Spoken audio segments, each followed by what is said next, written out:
So day 50, this felt huge. To get to day 50 of doing the same thing every day. I mean, it's happened so infrequently in my life. Like, I've loved my children for 50 days in a row and 8 years and 4 years. I've brushed my teeth for 50 days in a row and beyond. But generally, I would have fallen off by this point or something else would have happened. So I felt really, really great about this. And this was on, let me check, the 7th of January. And this was a note to myself as well. I think it's so easy in maybe towards the end of a year, or it doesn't matter actually. How many times have we all said to ourselves, oh, I'll do that next year. Or like in January, I'm definitely like new me, new year, I'll be in that kind of vibe. And I wrote on here today that all of those things that I said I was going to do in January, I almost had this like nudge or knock, knock, knock. Now is January. So are you going to do something about them, or are you just going to keep talking about it? And you would be blown away with the amount of messages that people have sent me. Because sometimes there's that moment of like, well, I've created the vision board. So is that enough? And I'm just realizing more and more so, it has to be about action as well. So here's what I said. Ambiguity is no longer welcome in my life.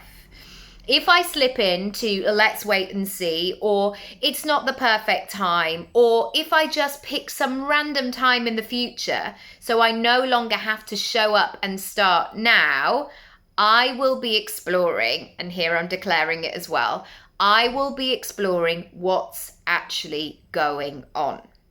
And sometimes there is a better time, or I am at capacity and can't squeeze one more thing in.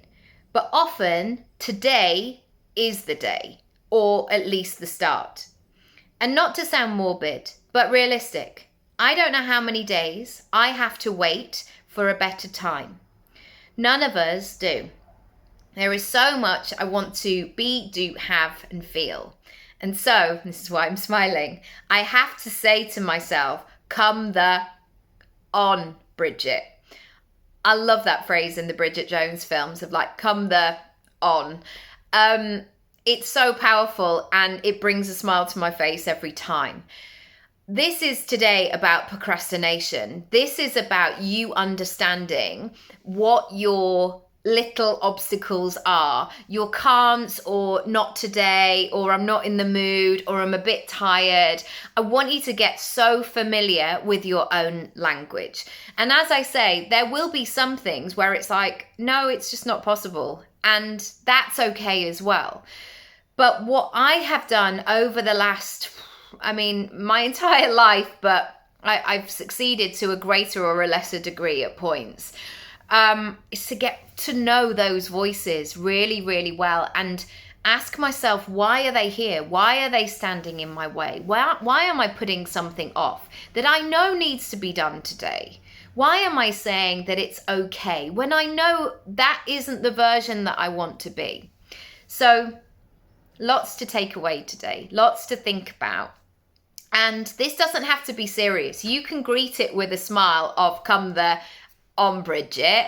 And I just want you for the next 24 hours, or even this week if you want to, notice the chitter chatter in your voice. Notice the old phrases that pop up of like, yeah, I don't really feel like it today. Notice them, invite them, and ask if they are serving you or not.